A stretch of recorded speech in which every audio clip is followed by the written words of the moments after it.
नमस्कार मित्रों, अभी तक हमने मंगल देव की अष्टम भाव तक फल की चर्चा की है। आज हम मंगल देव के नवम भाव में फल की चर्चा करेंगे।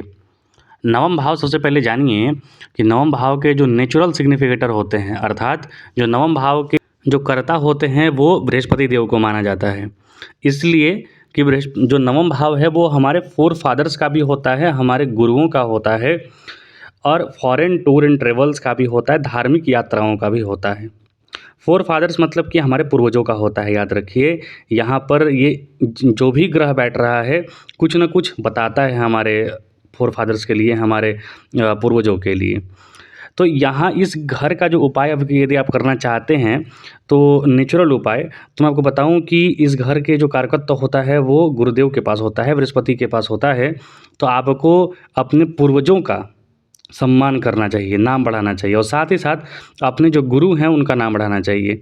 अब आप कहेंगे आपने किसी को गुरु तो माना नहीं है, तो गुरुमुख हुए नहीं है तो किसको माने गुरु? तो याद रखिए, सर्वप्रथम जो आपके गुरु हैं वो माता पिता हैं, फिर आपके दादा दादी हैं। तो इन सब लोगों का भी कम से कम आप यदि सम्मान करते हैं, इज्जत करते हैं, प्रतिष्ठा करते हैं, इनका सेवा करते हैं तो भी आपका ये घर बन जाएगा। यदि किसी के नवम भाव में मान लीजिए सूर्य हैं, तो एक बात ऐसा समझना चाहिए, उसे इतना समझना चाहिए कि उसके पिता जो हैं वो धर्मात्मा हैं। मतलब जो सूर्य देव होते हैं वो जहाँ भी कुंडली में बैठते हैं उसके अनुसार आपको ये जानना चाहिए कि उस भाव से संबंधित जो भी रिलेशन है, जो भी संबंध हैं, वो धर्मात्मा हैं, वो अच्छे कर्म करने वाले हैं, वो किसी न किसी जन्म में बहुत अच्छा कार्य करके आए हैं। खैर, ये बहुत बड़ी टॉपिक है, इसको अलग से देखेंगे हम। आज पहले हम मंगल देव के नवम भाव में फल की चर्चा प्रारंभ करते हैं। नवम भाव में मंगल जो जाते हैं तो वहाँ पर यदि खराब फल दे रहे, पहले खराब फल सुनिए, तो व्यर्थ का द्वेष करने वाला बनाते हैं, अभिमानी बनाते हैं, क्रोधी बनाते हैं, बस इतना ही खराब होता है। अन्यथा यहाँ पर थोड़ा सा भी अच्छा फल दिए, आप अपनी कुंडली में देखिए तो व्यक्ति अधिकारी बनता है, नेता बनता है, यशस्वी बनता है। हालांकि भ्रातृ विरोधी हो जाता है, मतलब भाइयों का धुर विरोधी बन जाता है यहाँ पर, यदि कहीं भी थोड़ा सा भी क्रूर ग्रहों का समर्थन इसे प्राप्त हो गया तो। ऐसा व्यक्ति मंगल को धनी, माफ़ कीजिए, आपको धनी और समाज में श्रेष्ठ होने का भी अवसर प्रदान करता है। क्योंकि याद रखिए, जो मंगल हैं वो बृहस्पति के मित्र हैं, नैसर्गिक मित्र हैं। वो यहाँ पर बैठकर, और एक तो आप देखिएगा कि 1, 5 और 9 यानी त्रिकोण के भाव में ये लगभग बैठे हैं, लगभग क्या त्रिकोण ही में बैठे हैं। और त्रिकोण में अग्नि तत्व का राशि होता है और स्वयं जो मंगल हैं वो अग्नि तत्व के होते हैं। तो यहाँ पर मंगल अच्छा फल देते हैं। बुद्धि तीक्ष्ण होती है, पाप प्रधान भी होती है, अर्थात तीक्ष्ण बुद्धि मतलब होता है ना डिप्लोमेटिक एकदम।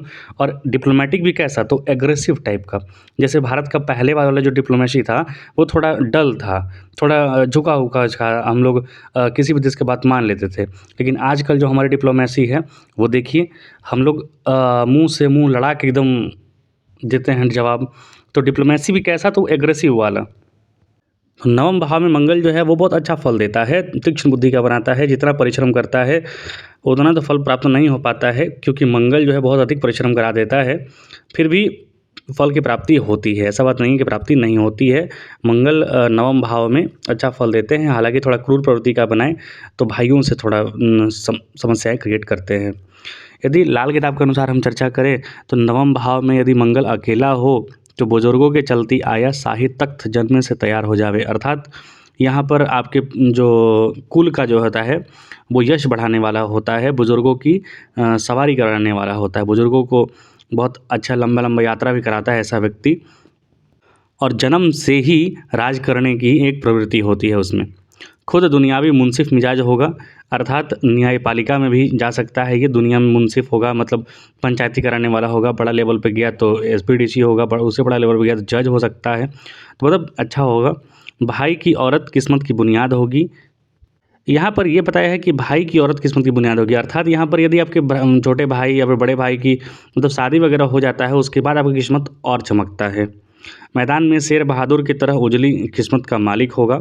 गरीबी व तंगदस्ती में तंग आकर किसी के आगे हाथ न फैलाना पड़े, ऐसा होगा। अर्थात इतनी गरीबी कभी नहीं आएगी किसी के आगे हाथ फैलाना पड़े, और बहादुर होगा। यदि दूसरा लाल किताब के अनुसार चर्चा करें हम तो उम्दा हालात में सहाना परवरिश पाएगा, हुकूमत करने का मौका और दौलत जमा करने का बहुत वक्त मिलेगा। मतलब यहाँ पर हुकूमत का भी मौका मिलेगा और दौलत जमा करने का भी मौका मिलेगा, और जो परवरिश होगी, जो बचपन होगा, वो भी सहाना होगा, बहुत उत्तम होगा। कारोबार बरकत देगा, कर्मों का फल नेक होगा, उसके भाई उससे ईर्ष्या करेंगे, हालात मंदी ना हुई तो ऐश करेगा और सुख से जिएगा। तो ये सारे फल जो हैं वो लाल किताब में अच्छे बैठने का फल बताया है। यहाँ पर थोड़ा मंदा हो गया यदि मंगल, तो फिर आपको मंगल देव के उपाय करने हैं, और मंगल देव का मैंने बहुत आसान उपाय बताया है। हनुमान चालीसा का ध्यान कीजिए, हनुमान जी का ध्यान कीजिए, ये सबसे आसान उपाय है, याद रखिए, लेकिन सबसे कारगर उपाय है। आजकल एक चर्चा चल रही है कि हनुमान चालीसा में 4 गलतियां हैं, 3 गलतियां हैं, आपको वो परिवर्तन करना चाहिए। जगत गुरु रामभद्राचार्य जी महाराज कहते हैं। तो याद रखिए, 4 चीज़ों की परतंत्रता हमेशा रखनी चाहिए। परतंत्रता मतलब अधीनता स्वीकार करनी चाहिए। पहला माता, दूसरा पिता, तीसरा शास्त्र और चौथा गुरु। तो रामभद्राचार्य महाराज जी जो हैं वो 4 चीज़ें परिवर्तन करने कहते हैं हनुमान चालीसा में, लेकिन उसका जो तथ्य है, जो प्रमाण है, वो प्रस्तुत नहीं करते हैं। तो याद रखिए, महर्षि जो हमारे तुलसीदास जी महाराज जी ने हैं, उन्होंने स्वयं भगवान शिव की प्रेरणा से इस हनुमान चालीसा का रचना किया था। तो इसमें कहीं भी कोई परिवर्तन करने की आवश्यकता नहीं है। मैं हनुमान चालीसा का जो शंकर सुवन केसरी नंदन है, उस पर एक वीडियो ज़रूर बनाऊंगा, आप ज़रूर देखिएगा। हनुमान चालीसा में कहीं भी कोई परिवर्तन करने की आवश्यकता नहीं है। हमें शास्त्रों की परतंत्रता स्वीकार करनी होगी, तभी हम आगे बढ़ पाएंगे।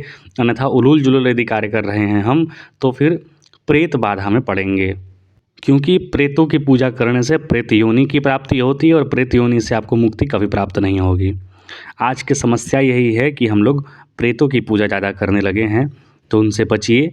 प्रेत कोई भी व्यक्ति भगवान नहीं हो सकता है, जो भगवान है वो ही भगवान रहेगा, ठीक है।